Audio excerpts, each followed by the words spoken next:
सवाल ये उठता है कि रमज़ान इतना खास क्यों है। औज़ु बिल्लाहि मिनश शैतानिर रजीम, बिस्मिल्लाहिर रहमानिर रहीम, अल्लाहुम्मा सल्लि अला मुहम्मदिन व बारिक वसल्लिम।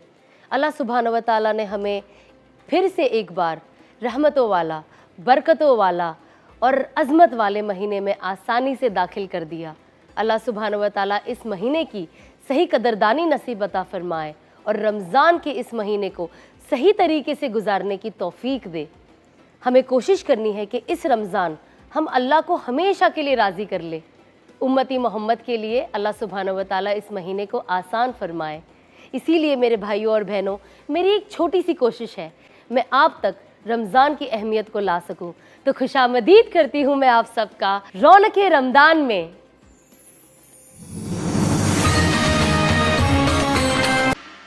अस्सलामुअलैकुम व रहमतुल्लाहि व बरकातुहू। आप सभी को रमज़ान मुबारक।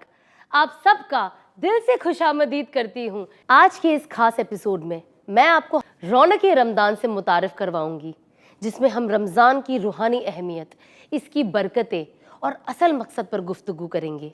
रौनके रमज़ान जो सिर्फ रमज़ान की फजीलत को समझने का नहीं, बल्कि अपनी रूहानियत को मजबूत करने का भी एक सफ़र है। हर एपिसोड में हम रमज़ान की किसी एक खूबसूरत बात पर रोशनी डालेंगे, कुरान और हदीस की रोशनी में उसका मतलब समझेंगे और ज़िंदगी में उसका अमल कैसे लाया जाए, इस बात पर बात करेंगे।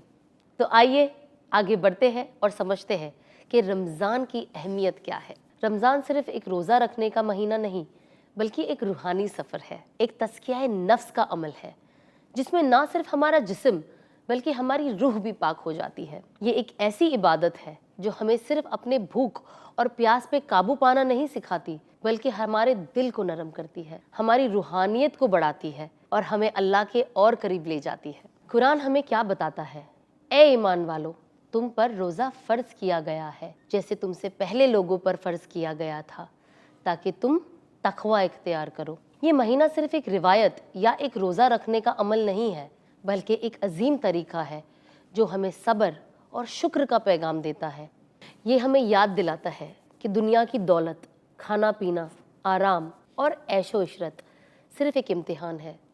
असल सुकून सिर्फ और सिर्फ अल्लाह की रज़ा में है और अल्लाह की याद में है। रमज़ान हमें ये भी सिखाता है कि इंसान सिर्फ अपनी ज़ाती ज़रूरतों के लिए नहीं जीता, बल्कि उसका वजूद दूसरों के दुख दर्द महसूस करना भी है, उनकी मदद करना और अपने ईमान को बेहतर बनाने के लिए। ये महीना हमारे अंदर तक़वा पैदा करता है, अपनी गलतियों का एहसास करने और अल्लाह सुब्हानहू व तआला से माफ़ी मांगने का भी एक बेहतरीन मौका है। तो दोस्तों, चलिए इस मुबारक महीने का पूरा फ़ायदा उठाएं। ना सिर्फ भूख और प्यास पर सब्र करें, बल्कि अपने दिल को भी पाक करें, ताकि हम सच में अल्लाह की रज़ा के मुस्ताहिक बन जाएं। अब सवाल ये उठता है कि रमज़ान इतना खास क्यों है? ये एक खास महीना है क्योंकि इसी महीने में हमें सबसे बड़ी नेमत मिली थी, कुरान मजीद। कुरान करीम में रमज़ान के बारे में कहा गया है, रमज़ान वो महीना है जिसमें कुरान नाज़िल किया गया, जो इंसानों के लिए हिदायत है। ये वही महीना है जब हम अपने गुनाहों को अल्लाह से मुआफ़ करवा सकते हैं। अल्लाह की रहमत हर तरफ बरस रही होती है और जब एक नेकी का अजर 70 गुना बढ़ जाता है। रोज़े का असल मकसद क्या है? रोज़ा सेल्फ कंट्रोल और डिसिप्लिन के साथ ही साथ हमें सिखाता है सब्र, यानी कि पेशेंस। भूख और प्यास सहने का असल मकसद सिर्फ खाना पीना छोड़ना नहीं, बल्कि सब्र और सेल्फ कंट्रोल सीखना है। शुक्र यानी ग्रैटिट्यूड।